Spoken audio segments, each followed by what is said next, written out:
اور پوری قوم دیکھ رہی ہے.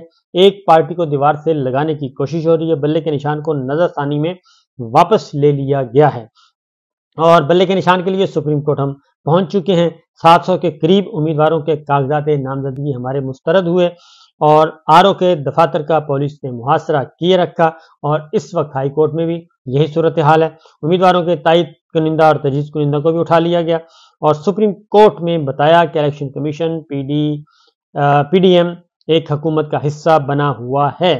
میرے بیٹے کو بھی گرفتار کیا گیا. تام تر عوام کے باوجود PTI کا مقابلہ نہیں کیا جا سکتا. اور پھر جو فیصلہ کیا وہ کہتے ہیں جی کہ بلے کا نشان ملے یا نہ ملے، پاکستان تحریک انصاف ہر صورت میں ایک ہی نشان پر الیکشن لڑیں گے اور ہم پیچھے نہیں ہٹیں گے. امجد پرویز انہوں نے کہا کہ نواز شریف کے وکیل بھی انہیں آج ایک مرتبہ پھر توشہ خانہ کیس میں کھڑا کر دیا گیا ہے اور امجد پرویز نے 7 دن کا وقت مانگ لیا ہے عدالت سے اور عدالت کو کہا کہ سٹیج پر نیا وکیل کیسے کھڑا کیا جا سکتا ہے. کیس کو طوالت دینے کے سوا کچھ نہیں ہو رہا اور توشہ خانہ اور القادر ٹرسٹ میں عمران خان کے خلاف کوئی شواہد نہیں ہے. درخواست دے رکھی ہے کہ ماضی میں جنہوں نے تحائف لیے ان کی تفصیلات بھی منگوائی جائیں توشہ خانہ میں، کیونکہ سردار لطیف خان کوسا صاحب پیش ہوئے تھے. تو انہوں نے کہا کہ عمران خان اور اس کی جماعت کو بیلٹ پیپر سے حذف کرنے کی کوشش ہو رہی ہے. لندن سے آنے والے ذل سبحانی کی سزاؤں کو ایک ایک کر کے ختم کر دیا گیا اور دوسری جانب عمران خان کو سزائیں دینے کا سلسلہ شروع کر دیا گیا. یہ ساری صورتحال انہوں نے آج بتائی ہے اور بیرسٹر گوہر نے جو پریس کانفرنس کی وہ امپورٹنٹ ہے. انہوں نے کہا جی آج کے دن کچھ ایسے حقائق جو آپ کے سامنے شیئر کر رہے ہیں. ایک پاپولر پارٹی کو اس حال میں پہنچایا گیا ہے کہ اس کا نام و نشان نہیں. شفاف الیکشن آئینی تقاضا ہے. الیکشن کمیشن جس کی ذمہ داری ہے کہ وہ احسن طریقے سے اپنے فرائض سر انجام دے، لیکن سپریم کورٹ کی ڈائریکشن کے باوجود سب جماعتوں کو برابری کی موقع نہیں دیا جا رہا اور پاکستان کے تحریک انصاف کے ساتھ بہت ہی برا سلوک کیا جا رہا ہے. اور ہمیں امید ہے کہ سپریم کورٹ مداخلت کرے گی اور ہماری سپریم کورٹ سے درخواست ہے کہ بلے کے کیس کو جلد سنا جائے.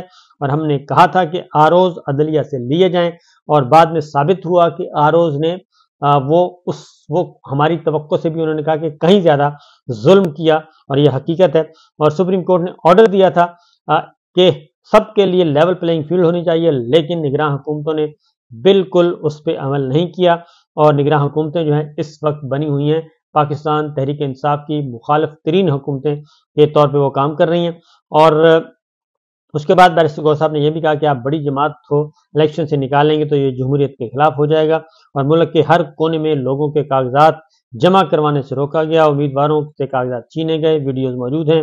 یہ سب کچھ ہوا اور انہوں نے خاص طور پہ یہ بھی کہا کہ وفاق اور صوبائی حکومتوں میں شامل ہمارے تمام امیدواران کے کاغذات نامزدگی مسترد کیے گئے. تحریک انصاف کے ساتھ جو رویہ رکھا جا رہا ہے امید ہے عدلیہ مداخلت کرے گی. ہیومن رائٹس آف پاکستان نے بھی تحریک انصاف کے ساتھ کیے جانے والے سلوک پر لکھا ہے. خان صاحب نے کبھی نہیں کہا کہ ہمیں عدلیہ پر اعتماد نہیں ہے. پارٹی کی ہدایات ہیں کہ صبر سے کام لیا جائے، کوئی ابن الوقت نہیں ہوگا، ہماری کوئی سہولت کاری نہیں. خان صاحب کا وہی نظریہ ہے جو جیل جانے سے پہلے تھا اور ہر حلقے میں ہمارا ایک امیدوار ضرور ہوگا. ہم الیکشن کا بائیکاٹ نہیں کریں گے. جو کہ فیصلہ ہوا ہے عمران خان صاحب کے ساتھ وہ یہی ہوا ہے کہ ہم الیکشن کا بائیکاٹ نہیں کریں گے. پاکستان تحریک انصاف کسی بھی صورت میں بائیکاٹ نہیں کرے گی بلکہ ہر حال میں الیکشن لڑے گی اور جو بھی دستیاب امیدوار ہیں ان کو ٹکٹ دے گی. اور اگر بلے کا نشان نہیں تو ہمیں کوئی اور نشان ملے گا. ہم ایک ہی نشان پہ لڑیں گے الیکشن. اور ہمارے امیدواروں کو الیکشن کمیشن نے کہا کہ ان کی سیکیورٹی نہیں کی جا سکتی، تو اس کے لیے اب میدان سجے گا سپریم کورٹ آف پاکستان میں. یہ تو پاکستان تحریک انصاف نے فیصلہ کیا، عمران خان صاحب نے فیصلہ کیا اور انہوں نے بتا دیا کہ جا کے یہ بات کنوے کر دینی چاہیے اور وہ کنوے کر دی گئی ہے، کیونکہ یہ ایک کوشش کی جا رہی ہے کہ پاکستان تحریک انصاف کے چیئرمین جو ہیں ان کو ایسی باتیں جا کے بتائی جائیں یا ان کو ایسے ماحول میں رکھا جائے کہ وہ الیکشن کا بائیکاٹ کر دیں.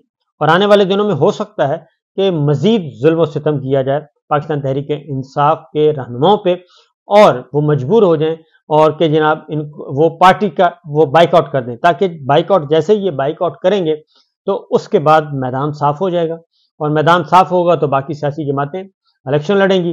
اور جو عالمی پریشر ہے، ایکسٹرنل پریشر جو ہے عالمی مالیاتی اداروں کا بھی ادروائز بھی، تو وہ بھی کہیں گے جناب ہم نے تو لیول پلینگ فیلڈ دی تھی، پاکستان تحریک انصاف نے خود ہی بائک آؤٹ کر دیا، تو اس کا ہمیں کیا، تو وہ بائک آؤٹ کر دیا، باقی تو سارا پروسیس ٹھیک ہے۔ تو اس لیے عمران خان صاحب جو ہیں وہ پاکستان تحریک انصاف اور کو یہ بتا رہے ہیں کہ بائک آؤٹ ہم نے نہیں کرنا، لہذا وہ بائک آؤٹ نہیں ہوگا۔ اب ایک ہے جی خط، یہ بہت ہی دردناک ہے خط، اور میرا خیال ہے کہ خاص طور پہ میں تو یہ کہوں گا کہ چیف آف آرمی اسٹاف جناب عاصم منیر صاحب کو یہ خط ضرور پہنچانا چاہیے، اور کیونکہ یہ خط ہے سمیہ اسد کا، ایک خاتون ہے اور جیل میں قید ہیں، اور 9 مئی کے الزام میں انہوں نے خط لکھا ہے، اور خط میں جو ایک دردناک منظر پیش کیا گیا ہے وہ کافی ایک ہولناک ہے۔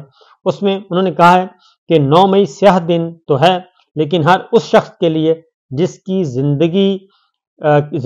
زندگی 9 مئی کے بعد جہنم بنا دی گئی، اور یہ ہے آپ پیتی، اس کا انہوں نے کہا ہے بسم اللہ الرحمن الرحیم، السلام علیکم، میرا نام سعدیہ اسد ہے، میرا کوئی بھی سیاسی کیریئر نہیں، لیکن میں چھوٹے چھوٹے فلاحی کام کرتی رہتی تھی، خان صاحب کو سپورٹ کیا، اور 9 مئی کو پرامن احتجاج ہو رہا تھا، اور پرامن احتجاج کا جو رزلٹ میں نے بھگتا وہ ضرور بتانا چاہوں گی۔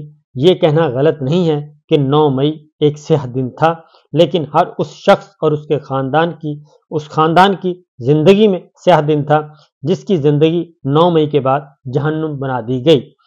وہ کہتے ہیں کہ 15 مئی کو پہلی دفعہ ایجنسی کی کال آئی، ہمارے گھر آئی، اور ہم تمام گھر والے چھپ گئے کہ شاید 1-2 ہفتے میں معاملات بہتر ہو جائیں گے، اور پھر پولیس نے مسلسل ریڈ کرنا شروع کر دیا، اور ہمارے مالک مکان کی طرف گئے، اور پھر ہم کرائے کے مکان پہ رہتے تھے، اور اس کے بعد جب وہاں ریڈ ہوا تو مالک مکان نے بھی جواب دے دیا، ہمیں سختی سے گھر آنے سے روک دیا کہ پہلے اپنے معاملات ٹھیک کریں پھر گھر آنا۔ سامان تو دور، میرا بیٹا اسکول جاتا تھا، اس کی کتابیں بھی وہاں سے اٹھانے کی اجازت نہیں دی گئی کہ یہاں نہیں آنا، اور سامان بھی ادھر ہی رہا۔ میری بیٹی کے رشتے کی بات چل رہی تھی، ان لوگوں نے اس بدتمیزی کے دوران رشتے سے انکار کر دیا۔ میری بیٹی جاب کرتی تھی، اس کے آفس ریڈ ہوا اور اس کی جاب ختم ہو گئی۔ میرے شوہر ایک کمپنی میں کام کرتے تھے، پھر وہاں ریڈ ہوا تو وہاں سے وہ بھی گئی اور نوکری بھی گئی، اور اس کے بعد انہوں نے کہا کہ سسرال تک ریڈ کیا گیا۔ یہ سب برداشت کرتے کرتے اتنا تھک گئی کہ میں نے گرفتاری دینا مناسب سمجھی، اور میں ماڈل ٹاؤن تھانے پہنچ کر یہ سوچ کر چلی گئی کہ سچائی جان کر کتنی دیر مجھے بٹھا لیں گے، اور آخر انصاف بھی تو کوئی چیز ہے۔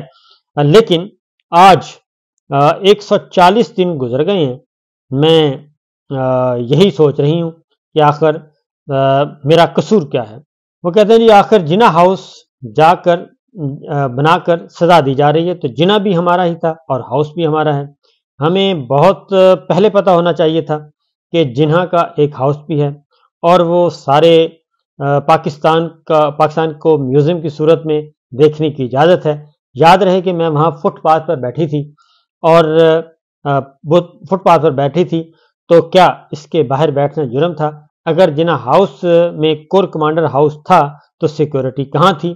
اور انہوں نے کہا کہ جناح ہاؤس کی حفاظت نہ ہو سکی تو اگر خدا نہ خواستہ لڑنا پڑ جائے تو کیا کریں گے ہمارے پولیس والے؟ اور سارا پاکستان فوج سے پیار کرتا ہے، کوئی کیوں اس پر حملہ کرے گا؟ ایک اور چیز، ہمارا گھر بن رہا تھا، اور وہ دہشت گردی جو ہم نے سڑک پر کھڑے ہو کر کی، اس کی سزا اور میرے گھر والے آج تک بھگت رہے ہیں، اور بزنس ختم ہو گیا ہے، جاب ختم ہو گئی ہے، بیٹی کا رشتہ ختم ہو گیا ہے، اور میں جیل چلی گئی ہوں۔ مطلب ایک مڈل کلاس فیملی کے طور پر جو ہمارے ساتھ ہوا، ہمارے پاس تھا، وہ سب ختم ہو گیا۔ اللہ تعالیٰ سے دعا ہے کہ اس آزمائش کو ختم کر دے اور ہمارے گناہوں کو معاف کر دے، ہم پر رحم فرمائے۔ اداروں سے، ججوں سے درخواست ہے کہ ہمیں معاف کیا جائے، خدا معاف کرنے والوں کو پسند کرتا ہے، اور تو اس غلطی کی بار بار معافی مانگ رہے ہیں جو ہم نے کی ہی نہیں۔ اگر جیو فینسنگ میں میری ادھر موجودگی آئی تو کیا یہ نہیں آیا کہ وہاں سے فوری طور پر ایک عورت کو لے کر ایمبولنس میں بیٹھ کر سروس اسپتال گئے تھے. خیر اس دوران جو پولیس نے کیا وہ بتا نہیں سکتی تھی. ایک اور کیس بن جائے گا سمیہ اسد. یہ ہے سچویشن جناب، اور یہ انہوں نے ایک داستان، اپنی دکھ بھری داستان لکھی ہے. تو ارباب اختیار کو یہ سوچنا چاہیے کہ اس طرح کے کیسز کو جائزہ لینا چاہیے، اور میرا خیال ہے کہ کوئی صلہ رحمی کا کام کرنا چاہیے. اجازت دیجیے، اللہ حافظ.